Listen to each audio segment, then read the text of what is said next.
435번째 말씀으로 종교개혁을 아십니까? 하는 제목으로 함께 은혜를 나누려고 합니다.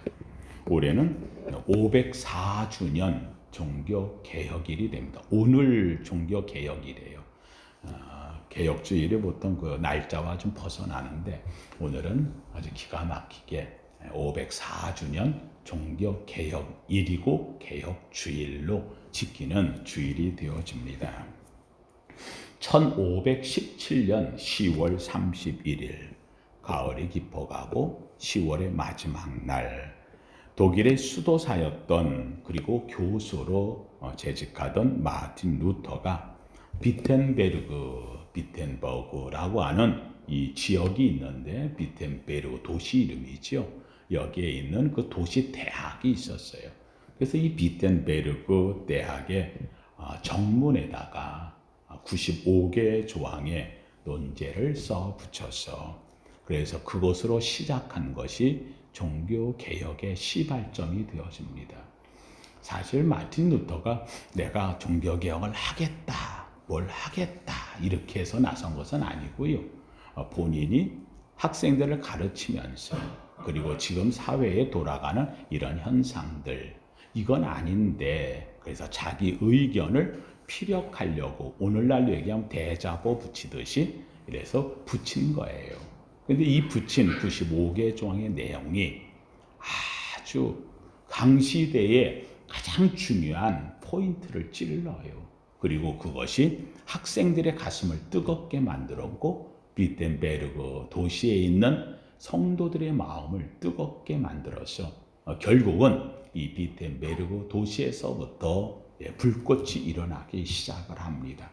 이 불꽃이 점점점 타들어가면서 요원의 불길로 가득 차더니 전 유럽을 휩쓰는 그래서 종교개혁의 기틀이 만들어지는 시발점이 되어지는 거지요. 이 당시 때에 교황이라고 하는 이 교황 레오 10세가 있는데 이 교황은 세 가지 가장 강력한 권한을 갖고 있었어요. 그것이 첫째는 교황의 면제권이라는 겁니다. 교황이 면제를 해줄 수 있는 거예요. 다른 사람을 죄사함을 주는 얼마나 엄청난 권력이에요. 만약에 죄사함을 주지 않으면은요, 그 사람은 죄인으로서 죽어도 문제가 될 게 없을 정도로 그래서 강력한 면제권을 가지고 있어요. 그런데 문제는 죄사함을 주고 면제해 주는 것에 대한 권한은 좋다고요. 근데 그 죄사함을 해주고 면제를 해주는 데 대한 대가가 있는 거예요. 뭔가를 대가를 치루어야 그래야 면제를 해주는 거죠. 그 대가가 뭘까요? 결국은 물질적인 것, 돈이 되어지는 거죠. 그래서 면제를 돈을 주고 해주는 이 권한을 갖고 있는 게 교황이었어요. 두 번째, 교황이 갖고 있는 최고의 권한은 바로 내세권이었어요. 내세에 대해서 결정하는 것을 교황이 하는 거예요. 천국 간다, 지옥 간다. 그 당시에 때는 또 연옥이라는 것까지 만들어서 어디로 갈 거냐 하는 것을 내세권을 결정하는 것이 바로 이 교황이 가졌어요. 그래서 교황이 지옥에 있는 자에 대해서 면제를 해주면 그러면은 어디로 갈 수 있어요? 천국으로 갈 수가 있지요. 근데 천국으로 한 번에 가면 그러면은 돈을 더 못 받잖아. 그래서 거치게 만들어요. 성경에도 없는 뭘 만들었어?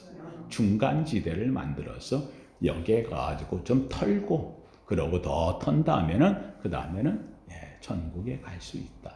이렇게 해서 만든 것이 연옥이라고 하는 것으로 만들어 중간지대를 두어요. 그러니까 지옥에서 있는 자에게 죄사함을 주면 그러면 면제를 받고 그래서 연옥에 가는 내세권을 갖고 있는 자가 바로 이 교황이었고 이 교황에게 한 번 더 잘 보이고 그리고 이 면제에 대한 것을 받으면 어디까지 갈 수 있어? 천국까지. 그러니까 이 교황의 권세라는 거는 하늘을 찌르는 거예요. 다시 하면 교황이 뭐가 된 거예요? 하나님이 된 거예요. 교황이 하나님이 되어진 거지요. 그다음에 세 번째 갖고 있는 이 교황의 권세는요. 이 면제권을 갖고 있다 보니까 면제부를 만드는 권세를 갖고 있어요. 그래서 면제부를 만들어서 그 면제부를 팔면 그 판 것을 가지고서는 그래서 지은 것이 바로 지금의 여러분들이 세계 가장 명물 아름답다라고 이야기하는 베드로 대성당. 앞으로는 이 역사에 이런 게 나오지 못할 것이다 할 만큼 지은 베드로 대성당이 바로 죄악의 산물입니다. 가장 가인이 하나님을 떠나서 지은 것이 에녹 성을 지었다 그랬어요. 죄인된 자가 나가서 발전을 해서 만든 것이 문물이 되어지기도 해요. 그런데 놀랍게도 우리가 가면서 와 감탄하고 기가 막히다 대단하다 이 베드로 대성당을 가서 보면 정말 저도 가서 감탄을 할 정도로 정말 아름다워요. 그리고 그 안에 있는 유물들이라고 하는 것들은요 이루 말할 수가 없을 정도로 정말 거기에 미켈란젤로가 또 그림을 그려서 천장 벽화라는 이런 것을 한 것을 보면 야 정말 인간의 힘이 대단하구나 하는 걸 느낄 만큼 아주 대단한 건물 불후의 명작이 이 베드로 대성당인데 근데 문제는 이 베드로 대성당이 어떻게 지어졌느냐 그걸 하나님이 기뻐하겠느냐 절대 하나님이 기뻐하지 않아요. 여러분 잘 아는 대로 그렇게 위대한 다윗이 하나님 앞에 성전을 짓겠다 할 때도 하나님은 노했어요. 그리고는 솔로몬이 그 성전을 이어서 하나님 앞에 짓도록 허락받아서 지었는데 하나님이 그 웅장하고 아름답게 한마디로 다윗의 신앙과 솔로몬의 헌신이 만들어낸 위대한 작품 바로 솔로몬 대성전도 하나님이 딱 한마디 하셔요. 너희가 마음이 없어 떠나면 난 이 성전을 지워버릴 것이다. 버릴 것이다. 하나님은 건물에 계시지 않는다는 것. 위대한 인간의 노력 위에 세워지지 않는다는 거예요. 하나님의 이름은 하나님을 부르는 자의 앞에서 세워지는데 안타깝게도 이 베드로 대성당은 하나님을 팔아먹고 인간이 갖지 못할 하나님의 자리까지 침범하면서 만들어낸 죄의 산물 면제부를 팔아서 결국은 성당을 지었어요. 이것에 대해서 이 마틴 루터는 이렇게 선언합니다. 교황의 면제권에 대해서 교황은 면제 권한도 없고 돈 주고 면제 받았다고 한다면 회개의 필요성을 느끼지 않으므로 더 큰 죄를 짓게 하는 것이다. 한마디로 하면 교황은 사람에게 뭘 짓게 만들어?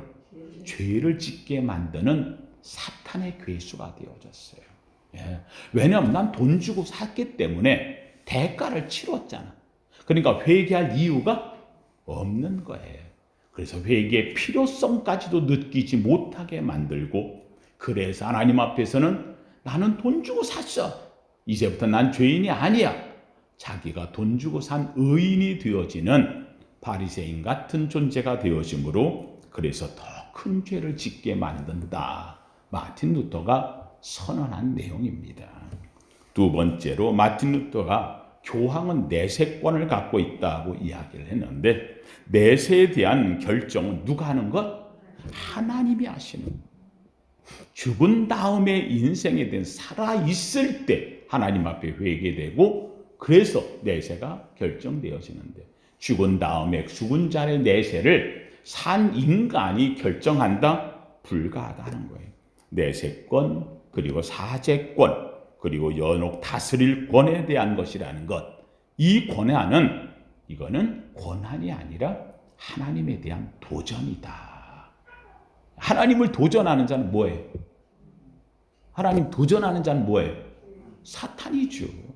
그렇잖아요. 하나님을 도전하는 자는 사탄이고 마귀가 돼. 그래서 교황에 대하여 이건 사탄이고 마귀다 선언한 내용이 되어지는 거지요. 세 번째로 면제부를 팔아서 베드로 대성당을 건축하게 되어지는데 건축하는데 이 건축하는 베드로 대성당을 보고 여러분 마틴 루터가 뭐라 그랬는지 알아요? 차라리 불태워 없애는 것이 낫다. 차라리 불태워 없애는 게 짓고 있는 과정에 있거든요. 그런데 지금 그 어마어마하게 짓고 있는 과정에 왜요? 이것으로 인해서 더 많은 뭐가 생기니까? 죄가 나열되기 때문에. 그러면서 교황에게 얘기했어요. 차라리 교황이 갖고 있는 재산을 팔아서 성 베드로 대성당을 지으라. 이 교황은 자기 재물을 내놓지 않지요. 더 큰 것으로 축척을 하면서. 왜요? 내 면제권을 팔아가지고 내가 면제시켜줘서 받은 재물이니까 그 재물은 누구 거? 그건 내 거지요. 그리고는 내 것 가지고 일부를 들여서 베드로 대성당을 짓는 이 교황을 향하여서 당신 치부한 재물을 내놔라. 그리고 그걸로 지어라. 그리고 짓는 지금 베드로 대성당은 죄의 산물이고 더 큰 죄를 만들어내는 산물이니 그래서 베드로 대성당을 차라리 불태워라. 여러분이 베드로 대성당을 짓기 위해서 면제권을 아주 엄청나게 팔았어요. 나중에는 팔다 다 팔으니까는요. 그건 모자라요. 여러분 베드로 대성당 가보세요. 어마어마한 재물이 들어가 이걸 짓는 거예요. 그거 못 짓는 거예요. 그러니까 어떻게 하겠어요? 그래서 나온 것이 발상이 연옥이라는 게 나오는 거예요. 지옥에서 천국으로 간다. 그러면 갔으면 되는데 그런데 가만히 이 교황이 보니까 모자라거든요. 그래서 이 유럽에 있는 특별히 독일에 있는 사람들 농민들한테 무지하거든요. 그러니까 그들에게 얘기하는 거예요. 내가 보니까 죄가 많어. 그래서 천국으로 바로 가려고 하는데 갈 수가 없네. 그래서 지금 가다가 중간에 멈췄다는 거예요. 그런데 이 중간에 멈춘 너희 부모, 너희 조상들이 어떻게 해야 돼? 천국으로 다시 가려고 그러면 뭘 더 사야 돼? 면제부를 하나 더 사. 아까 산 것은 그것은 지옥에서 연옥 가는 면제부. 이번에 사는 것은 연옥에서 어디? 천국 가는 면제부. 우리나라 대한민국만 같아도요. 티켓 하나 사면 여기서 저기서 갈아타고 갈 수 있는데 안타깝게도 교황이 파는 면제부 티켓은 한 번에 못 가. 갈 때마다 사서 가야 되는 면제부가 되었지. 또 이것을 하다 보니 연옥까지 다 갔어요. 그래서 연옥에 갔고 천국까지 갔는데 그것 갖고도 모자르는 거예요. 그래서 어떻게 해요? 이번에는 너희 조상들 가운데서 아버지는 구원받았는데 아버지의 할아버지, 아버지의 어머니, 할머니. 그래서 이 면제를 남발합니다. 다 조상 각자. 그러니까 집에 있는 게 다 면제권이 막 수두룩히 쌓이는 거예요. 그런데 이 수두룩히 쌓이는 이것만 가지면 구원받는다 생각하다 보니까는 이 독일 오늘날 얘기하면 경제가 아주 바닥을 헤매는 거예요. 왜요? 돈만 생기면 뭘 사는 거예요? 면제부를 살아요. 독일 경제가 완전히 무너져 내려가고 그러다 보니 세금도 거칠 수가 없고 그래서 독일에 있는 제후들이 반란을 일으켜요. 그래서 마틴 루터가 살아남은 이유가 반란을 가진 반감을 가진 이 제후들이 마틴 루터를 지켜줘요. 이게 그 시대에 맞는 현상이 일어나요. 그래서 마틴 루터가 교황으로부터 파문까지 당하면서도 3년 동안 보호함을 받았던 것은 제후들이 그를 지켜주어서. 왜요? 세금이 다 교황한테 가고요. 돈이 다 경제로 흘러들어가니까 제후들도 세금으로 살아야 되는데 들어오지 않지요. 그러다 보니 마틴 루터의 이 종교개혁이 나라를 살리는 기틀이라는 걸 알고 그래서 마틴 루터를 지켜주는 계기도 되어지는 거죠. 그러면 왜 마틴 루터는 신부이고 교황 아래에 있는 자인데 왜 그가 이렇게 교황에 대해서 이 95개 조항을 내걸면서 얘기를 할 수 있었을까? 그것은 마틴 루터의 삶에서 나온 계기가 되어져요. 마틴 루터는 그는 엄격한 집안에서 자랐어요. 그의 아버지가 마틴 루터를 법관으로 만들려고 법과대학에 보내서 공부를 했어요. 근데 마틴 루터는 아마 집안이 굉장히 엄격한 신앙이었던가 봐요. 그래서 어릴 때부터 하나님에 대한 두려움을 좀 갖고 살았어요. 하나님에 대한 두려움을 갖고 사는데 법과대학을 다니다가 어느 날 들녘을 가는데 그만 번개가 내리치는데 옆에 있는 친구가 맞아 죽어요. 이 잘못하면 번개가 누구도 때리겠다. 나도 때리면 죽는다는 이 공포감에 사로잡혀요. 그래서 이 번개에 맞은 이 친구를 보고 하나님께 엎드려 기도해. 하나님, 나 살려주시면 내가 이제부터 주님을 위하여 살겠습니다. 그 번개 앞에서 그는 고백을 하게 돼요. 그래서 정말로 그가 이 번개 앞에서 고백했던 거기다 바로 가서 법과대학을 그만두고 신학대학으로 들어갑니다. 그래서 신학을 하는 학생이 되어집니다. 수도사가 되어져요. 수도사로 열심히 하나님 앞에서 엎드리고 기도하면서 그러고 살아요. 수도사의 최고의 목적은 뭐냐? 여러분, 교회 다니는 최고의 목적이 뭐죠? 구원인 거예요. 면죄부 사는 최고의 목적이 뭐죠? 구원인 거예요. 예. 하여간 면죄부를 사는 이유도 구원이고요. 예. 수도사가 돼서 목적도 구원이고요. 여러분, 교회 나오는 목적도 구원인 거예요. 이 구원을 향해 하나님께 간절히 간구하는. 그래서 이 마틴 루터는요, 이 구원을 이루려고 엄청난 노력을 합니다. 그래서 고행을 하고요, 금식을 하고요, 그리고는 선행을 한다고 온갖 것 쫓아다니면서 하고요, 기도하기를요, 굴 속에 들어가 끊임없이 기도하면서 어찌되었거나 자신을 확대하는 거예요. 그래서 구원의 확신을 얻으려고 자신의 노력을 어마어마하게 들였어요. 그런데 중요한 게 내가 노력하면 할수록 재밌게도 구원의 확신이 와야 되는데 그 확신이 없는 거예요. 구원이 안 되는 거예요. 고행을 하고 금욕을 하고 자기가 그냥 힘으로 금식을 하고 몸을 해하면서 그렇게 수도의 길을 걷는데 구원의 확신이 없어요. 이 수도사들에게는 최고의 목적지가 하나 있어요. 구원에 이르는 길에 가는 동안에 가는 길이 바로 이 로마의 성지 순례를 가는 거예요. 로마에 가면은 그 당시에 있었던 이 1500년대니까 그 이전 로마 시대 때에 1세기서부터 수많은 기독교인들이 순교되어졌거든요. 그 순교자들이 있는 로마의 카타콤베라고 하는 곳에 가서 순례를 하면 그러면 구원에 가깝다. 이것도 고행이 있지요. 이것도 고행이. 그래서 1510년에 로마의 순례를 떠납니다. 자신이 이 순례를 가면 내 죄의 문제는 해결될 거다. 그러고선 마틴 루터가 출발해 갑니다. 그곳에 가면은 카타콤베 유명한 성전 두 개가 있어요. 그 성전이 성 세바스티노라고 하는 성전과 그리고 칼릭스투스라고 하는 성당이 있어요. 이 두 개는 카타콤베에서 가장 유명한 성당인데 무려 이 성당은 3세기 때 세워졌으니까 마틴 루터 때만 해도 1200년 된 성당인 거예요. 지금으로 얘기하면 1700년 된 성당이 지금도 있어요. 그때 지은 성당. 근데 이 성당에 가면 이 칼릭스투스라고 하는 이 성당은요, 카타콤베 지하에 있는 거거든요. 지하에다가 그 가난한 사람들이 예수 믿고 갈 데가 없으니까 지하의 땅에 들어가서 그래가지고 거기는 재밌게도 땅이 사암지대래 가지고 이 모래로 되어진 돌이죠. 그러니까 파면 잘 파지고 그리고 무너지지는 않아요. 돌이니까 또. 그래서 그 안에다가 저도 거기를 가서 카타콤베에 들어가 봤는데 세상에 카타콤베 안에 들어가면요, 이 예배실이 엄청 넓어요. 이거보다 한 2배 되는 그런 예배실들이 있어요. 거기 안에도. 근데 거기 들어가가지고 말이에요. 밑에 계단 내려가서 지하로 막 7층, 8층까지 지하로 파고 들어가서. 그래서 거기는 혼자 가면 길을 못 찾으면 못 나와요.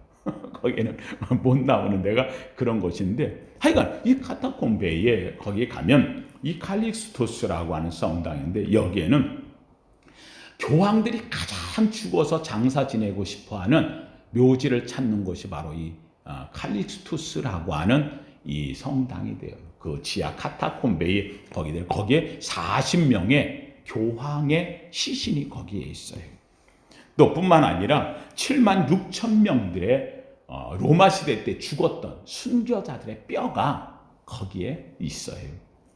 그리고 헤로드 왕 때에 예수님을 죽이려고 2살 아래는 다 죽여라 그랬잖아요. 그때 죽였던 어린아이들의 뼈가 거기에 있다. 그래 전설이 그렇게 내요. 근데 애들 뼈가 있는데 그 뼈가 그거래요. 근데 그게 진짜인지 아닌지는 모르지만 하여간 그게 그 뼈라고 이야기하면서 이 헤롯이 죽인 어린아이 뼈가 거기에 있어요. 또 뿐만 아니라 모세의 떨기나무를 갖다 거기에 옮겨 심었다. 그래서 모세의 떨기나무 그게 거기에 있다. 또 바울이 순교될 때 차고 있었던 쇠고랑 그 쇠고랑을 가져다가 거기에다가 두었다. 헤롯이 죽인 300명의 엄청난 어린아이 뼈 같은 것이 거기에 있고 또 황제 도미티안이 잘 아는 대로 세례 요한을 죽였는데 세례 요한의 목을 자른 가위가 거기에 지금도 있다. 가룟 유다가 예수님을 팔았잖아요. 그렇죠? 팔았던 돈을 성전에다 집어던졌는데 그 동전 중에 하나가 아직 거기에 있다는 거예요. 그게 거기에 있다. 그러니까 이 캐톨릭은요, 이 유물이라고 하는 걸 굉장히 소중하게 생각해요. 이 유물을 갖고 있으면 뭐 받는다? 구원받는다라고 이야기를 해요. 그러다 보니까는 교황 레오 10세는 아까 얘기한 베드로 대성당 지은 이 사람은 뭐라 하냐면 각 유골에는 4,000년 연역 형기를 감해 줄 수 있는 능력이 있다. 그러니까는요, 유골을 어떻게 하면 돼요? 사면 되는 거예요.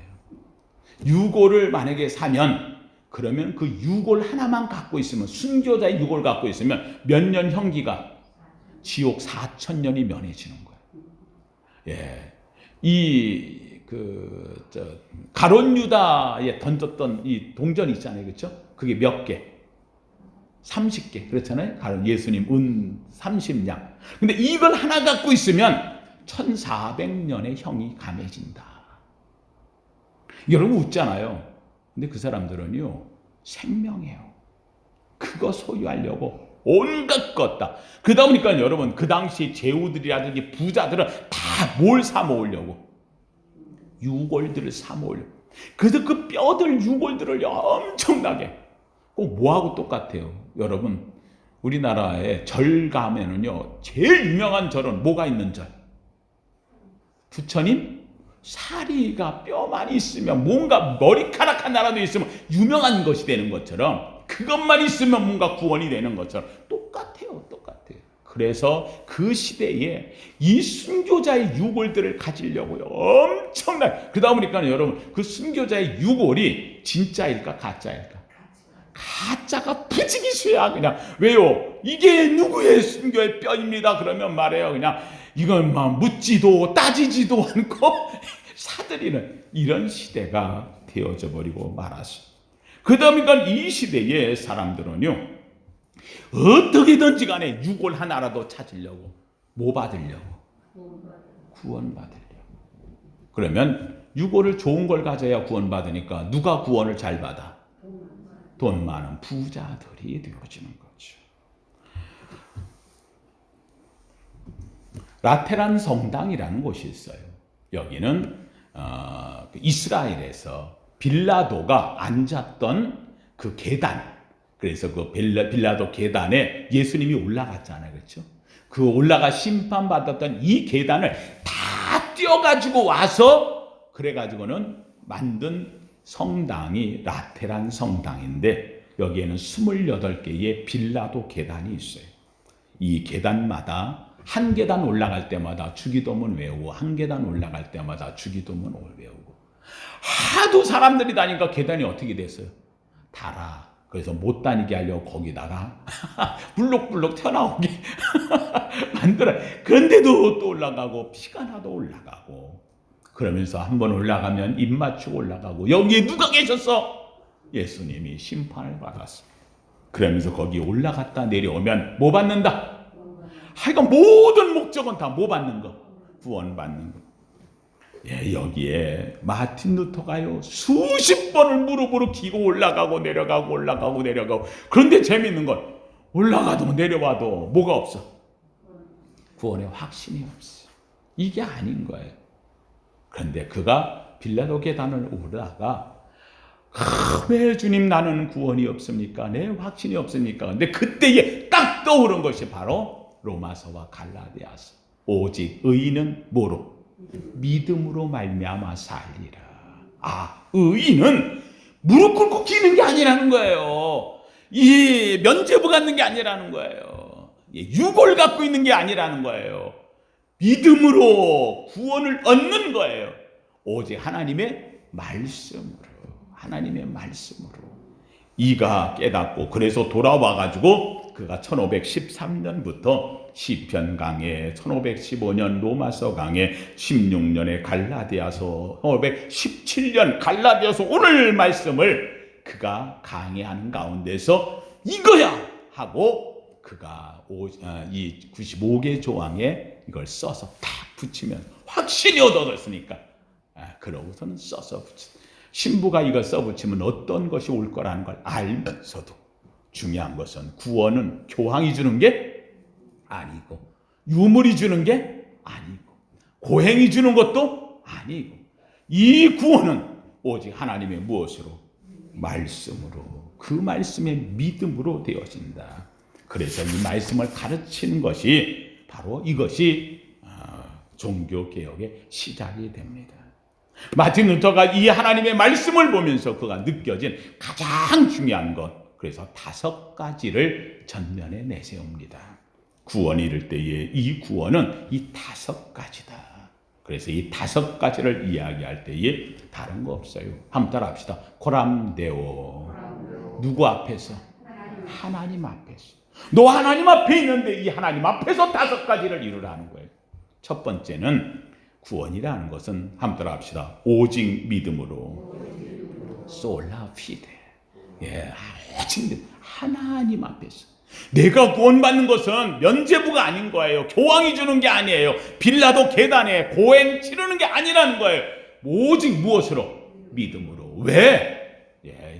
창세기 12장 아브라함을 불렀고 15장에 있어서 아브라함이 여호와를 뭐하니? 믿으니. 그래서 오늘 본문에서도 나오는 거예요. 너희에게 성령을 주시고 너희 가운데 능력을 행하시는 이의 일이 율법이 행해서냐 혹은 듣고 믿음에서냐. 아브라함이 여호와를 믿음에 그것을 그의 의로 여기셨다 하셨느니라. 하나님 성도님들, 아브라함이 여호와를 뭐하니? 믿으니. 우리의 구원은 아브라함이 믿어 구원된 것처럼 나도 하나님을 뭐하면? 믿으면 하나님의 말씀을 받아들여 아멘하고 말씀을 쫓아 따라가서 믿었어 하신 말씀을 믿으니. 그래서 이 마틴 루터 첫 번째 내세운 것은 오직 믿음으로 구원을 얻는다. 두 번째, 뭘 믿느냐? 말씀이 육신되어서 오신 예수 그리스도를 믿음으로 구원을 얻어. 그래서 두 번째는요, 한번 따라합시다. 오직 그리스도. 오직 그리스도. 오직 그리스도로 말미암아 구원함을 얻는다. 그래서 첫 번째는 오직 믿음, 그 다음에 그 구원을 주시는 오직 그리스도, 그 다음에 세 번째로 얘기하는 것은 그러면 이 그리스도를 믿음으로 구원 얻는다는 근거가 뭐냐? 그것은 어디에 써 있어? 성경에. 왜요? 그 당시 때에는 성경보다 누가 위야? 교황이 위였어요. 교황의 말이 위에. 지금도 그래요. 지금도 교황의 말은 오류가 없어요. 이 성경도 누가 인정해야? 교황이 인정해요. 그래서 여러분 지금도 보면은요, 성경에 대해서 캐톨릭 성경은요 우리하고 다르죠. 그렇죠? 그건 교황이 회의에서 인정되어진 것을 넣기 때문에 그런 거예요. 그래서 아니라는 거예요. 교황이 얘기에 넣고 빼고 안 된다는 거예요. 그래서 오직 믿음으로 구원받고 오직 그리스도를 믿음으로 구원받는다. 근거가 어디 있느냐? 오직 어디에 있다? 성경. 그래서 솔라 스크립투라. 오직 성경으로. 세 번째가 오직 성경이에요. 다시 한번 합시다. 오직 믿음으로, 오직 그리스도로, 오직 성경으로. 할렐루야. 그러면 오직 믿음으로 구원을 얻고 오직 예수를 믿는 믿음을 우리에게 주셨고 오직 성경을 통해 내가 구원받을 자로 세워졌는데 이거 아무나 되느냐? 아니라는 거예요. 이렇게 구원을 주시는 것은 누가? 하나님의 은혜라는 거예요. 그래서 한번 따라합시다. 오직 은혜로. 그래서 솔라 그라치아. 오직 은혜로. 4가지예요. 4가지. 그렇죠? 그래서 첫 번째는 오직 믿음으로, 두 번째는 오직 그리스도로, 세 번째는 오직 성경으로, 네 번째는 오직 은혜로. 그렇죠. 그럼 이렇게 우리를 구원시킨 이유가 뭐냐? 그래서 마지막 다섯 번째 하나가 뭐냐면 오직 하나님께 뭐 하라고? 영광 돌리라고. 한번 따라합시다. 오직 하나님께 영광. 그래서 오직 하나님께 영광이에요. 이게 다섯 가지가 바로 이 종교개혁의 5대 모토가 되어지는 거예요. 예, 다시 한번 한다면 오직 무엇으로? 믿음으로. 다음에 두 번째는 오직 그리스도로. 세 번째 오직 성경으로. 네 번째는 오직 은혜로. 마지막 다섯 번째 오직 하나님께 영광을. 할렐루야. 이 다섯 가지로 사는 거예요. 이 다섯 가지를 갖고 사는 거예요. 사랑하는 성도님들, 말씀을 마칩니다. 마틴 루터가 이 종교개혁을 했을까요? 마틴 루터는 되어져 있는 것을 갖다가 표방한 거예요. 이걸 하신 일은 누가 하신 거고? 하나님이. 하나님이 이 종교개혁, 신앙개혁, 믿음의 개혁, 구원의 개혁을 이룬 것은 인간이 노력하고 애쓰고 유물 갖고 뭔가를 돈을 내고 해서 이게 되는 게 아니라는 걸 뭘 갖고 얘기했느냐? 아브라함을 통해서. 그 시대에 온 세상이 타락됐을 때 하나님이 누굴 불러? 아브라함을 불렀어. 이 아브라함이 여호와를 뭐하니? 믿음이 구원된 샘플을 주었어요. 이걸 가지고 그래서 성경에서 수많은 믿음의 선자들이 이걸 나열하는 거예요. 하박국 기자가 오직 의인은 믿음으로 말미암아 살리라 이 말을 이야기했고, 이것에 대해서 사도 바울은 가져다가 로마서와 갈라디아에서 무슨 소리 하고 있느냐? 사람이 구원받는 것은 아브라함을 구원하셨듯이 하박국 기자가 얘기했듯이 오직 무엇으로? 믿음으로 말미암아 살리람과 같다고 하지 않았느냐? 그래서 이게 아브라함, 하박국 기자, 이 사도 바울, 이 내용이 성경에 쫙 있는데 이것을 기독교 국가가 되어지는 로마에서 교황이 세상에 자기가 베드로의 후계자다라고 하면서요, 교황이 되어지면서 온갖 권력을 다 갖고, 그래서 면제권을 갖고 팔아먹고 지옥에 대해서 건져내는 사제권을 갖고 있고, 이러면서 그가 면제부를 팔아했던 이것에 대해서 마틴 루터가 아니야 그거 아니야, 구원은 그래서 이루어지는 게 아니야. 아브라함이 구원을 말했고 하박국 기자가 구원을 얘기했고 사도 바울이 구원을 이야기했듯이 오늘날에 있어서 가장 중요한 것은 우리 그리스도인들이 구원 얻는 것은 면제권도 아니고 사제권도 아니고 유골도 아니고 오력도 아니고, 그렇다고 거기에 대해서 내가 애쓰는 고행도 아니라 오직 무엇으로? 믿음으로. 할렐루야. 이걸 위한. 그래서 우리가 잘 아는 대로 종교개혁하면은 첫 번째 걸 가장 많이 기억해요. 종교개혁의 모토가 뭐냐? 그러면 오직 믿음으로 하는 이유가 바로 거기에 있어요. 근데 오직 믿음으로 얘기할 적에는 그 뒤에 나머지를 쭉 여러분이 기억해 주시면, 이거는 중요한 건 이 종교개혁을 기억하세요. 마틴 루터가 1517년에 써서 붙여서 종교개혁이 시작됐다고 하지만 사실은 이 종교개혁, 신앙개혁, 그리고는 하나님 앞에서 구원의 개혁을 일으킨 것은 마틴 루터 또는 사도 바울이 아니고 누가 하셨다? 하나님이 누굴 통해서? 아브라함을 통해서 되어진 것을 오늘 우리에게 이어졌고, 이것을 드러내게 만든 사람이 마틴 루터 한 사람이 되어질 수 있다는 겁니다. 말씀을 마칩니다. 사랑하는 성도님들, 우리가 요 다섯 가지 종교개혁을 아십니까? 내 종교개혁의 모토 다섯 가지는 우리가 쭉 한번 연결해 보면 좋을 것 같아요. 첫째는 무엇으로 구원받는다? 오직 믿음으로. 그럼 누굴 통해서 구원받는다? 오직 그리스도로. 오직 그리스도를 통해서 구원받는다는 근거가 무엇이냐? 오직 성경으로. 오직 성경을 통해서 구원받는 우리는 내가 노력해서 한 것이 아니기 때문에 하나님의 오직 무엇으로? 은혜로. 왜 은혜를 주며 우리를 구원시켰느냐? 이유는 뭐냐? 오직 하나님께 뭐 하라고? 영광 돌리라고. 할렐루야. 이해가 되시지요? 여러분, 이 아름다운 은혜가 오늘 저와 여러분에게 있어서 이 땅에서 이제는 누가 교황이 또는 누가 목사가 이게 아니에요. 구원은 여러분이 하나님 앞에서 믿음으로 구원받고 여러분 한 사람 한 사람이 하나님의 거룩한 성전이 되어지며 교회가 되어지고 여러분이 왕같은 제사장이 되어짐을 알기를 예수 이름으로 축원합니다. 거룩하신 하나님 감사합니다. 하나님, 참으로 오늘 종교개혁 기념일로 지킵니다. 504년 전 1517년에 마틴 루터를 통하여서 하나님이여 참으로 대학 정문에 적어졌던 95개 조항이 오늘날 우리 기독교의 개신교를 만들어내고 하나님 캐톨릭을 변화시켜 하나님 앞에 바로 서게 만드는 계기를 만들었습니다. 하나님이여 어둠에 빛이 비쳤던 것처럼 하나님이여 이 말씀이 오늘날에 혹시라도 아버지 하나님이여 그 빛을 잃을까 두렵습니다. 하나님 오늘 종교개혁일을 맞이한 우리 사랑하는 성 특별히 아름다운 우리 파주세와 함께 성도들에게 하나님이여 다시 한번 이 개혁의 이 5대 모토가 가슴에서 살아나게 하여 주시옵소서. 오직 믿음으로 구원받고 오직 그리스도를 믿음으로 구원받으며 오직 성경을 통해서 그 믿음의 근거를 찾고 오직 하나님의 은혜로 선택함을 받아 오직 하나님의 영광을 위해 산다는 이 믿음이 오늘 내가 제사장처럼 하나님의 내가 주 앞에 교회로 세워져 하나님의 영광이 드러나도록 인도하옵소서. 예수님 이름으로 기도하옵나이다. 아멘.